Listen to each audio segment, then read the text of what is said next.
And he says, all of a sudden, he looks at me real straight up. And he goes, we want you to take a lie detector test.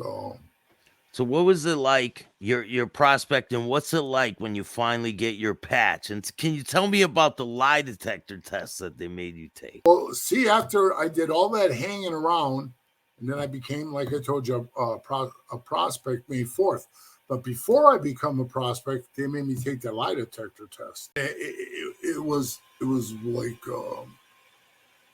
real serious. Like, hey, come here, I want to talk to you. You know, I come over, I sit down. There's three of them, and Ralph was there, and Ralph and Pat. We all sat down at the table, and Pat says,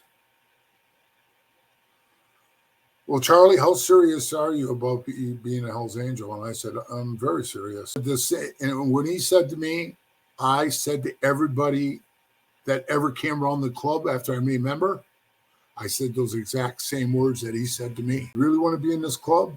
You know you may get killed. You may have to kill somebody, or you may go to prison.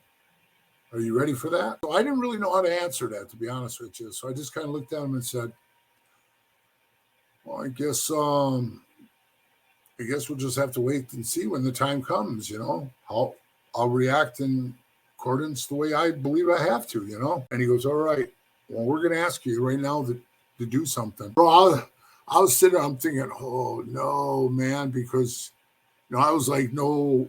I pounded probably 200 people in the city and state of Wisconsin.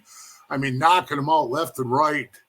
But, you know, never ever went farther than that, you know? Yeah. So. And you're thinking they're going to. Yeah, you know what I'm somebody. thinking. Yeah, yeah. They're like, you ready for this? And I'm like, yeah.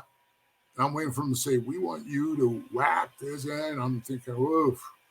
Because, you know, in my head, I'm thinking, can I do this? And would I do this? And it was a lot of would have, could have's. And he says, all of a sudden, he looks at me real straight up. And he goes, we want you to take a lie detector test. Actually, bro, I was relieved. I was like, whew.